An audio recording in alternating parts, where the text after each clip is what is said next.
Son Excellence Madame Thérèse Kaikwamba Wagner, ministre d'État, ministre des Affaires étrangères, de la coopération internationale et de la francophonie de la République démocratique du Congo, a demandé la parole pour faire une nouvelle déclaration. Vous avez la parole, Madame.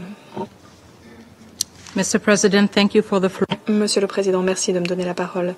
Mesdames et Messieurs les membres du Conseil, avant tout, j'aimerais signaler que pour la première fois pendant nos séances, le Rwanda a présenté ses condoléances après la perte de casques bleus, mais les casques bleus n'ont pas perdu la vie dans un processus, ils ont été tués. Deuxièmement, le déploiement de forces de la SADC via la SAMI-RDC n'ont pas été déployés de façon unilatérale par la RDC. Non, ces forces ont un mandat venant de l'Union africaine, une organisation dont le Rwanda est membre, même si clairement son comportement en RDC viole les principes de l'Union africaine. Ensuite, le M23 s'est exclu lui-même du processus de Nairobi en procédant à de nouvelles attaques contre les FARDC. Le gouvernement de la RDC a toutefois dit qu'il était disposé à inclure de nouveau le M23 dans le processus de Nairobi. Nous refusons d'accepter les tentatives du Rwanda à élever le M23 au niveau d'un interlocuteur qui serait digne de s'asseoir à la même table qu'un gouvernement légitime. 30 ans après, nous ne sommes jamais abaissés à ce niveau. Nous n'avons pas demandé au Rwanda de s'entretenir avec ses frères et sœurs, les FDLR, qui sont toujours dans notre pays. Ensuite, en matière de changement de régime, nous rappelons à la délégation rwandaise que le M23 a dit à plusieurs reprises sa tentative et ses intentions de marcher sur Kinshasa. Le M23 qu'appuie le Rwanda aujourd'hui. Il y a une différence entre les mots et les actes. Les actes du Rwanda aux côtés du M23 sont bien des actes qui ont pour visée de faire tomber un gouvernement légitime.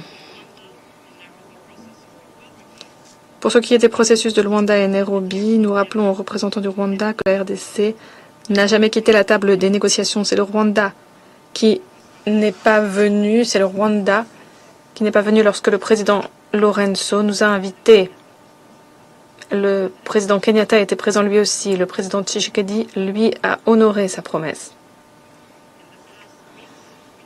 Ces dernières semaines, nous avons constaté que le Conseil, nos partenaires, nos amis ont déployé des efforts pour nous exhorter tous à reprendre nos efforts dans le cadre du processus de Luanda. La RDC n'a jamais quitté la table des négociations. C'est au Rwanda de revenir à la table des négociations. J'aimerais également rappeler au Conseil que le gouvernement de la RDC, ici même, par Montruchemont, a condamné toutes les attaques contre des missions diplomatiques en RDC. Nous le faisons car nous voulons respecter le droit international qui nous tient à cœur, alors que le Rwanda, lui, ne nous a pas expliqué ce qu'il a mis en œuvre pour respecter le droit international et pour réagir aux violations dont le Rwanda s'est avéré coupable en RDC, des violations de la Charte des Nations Unies, des violations du droit international humanitaire, des violations du droit international des droits de la personne. Et en guise de conclusion, mesdames et messieurs les membres du Conseil, j'aimerais conclure en évoquant ce qui nous ramène ici une nouvelle fois, en moins de 48 heures, le mépris du Rwanda vis-à-vis du Conseil et des déclarations du Conseil.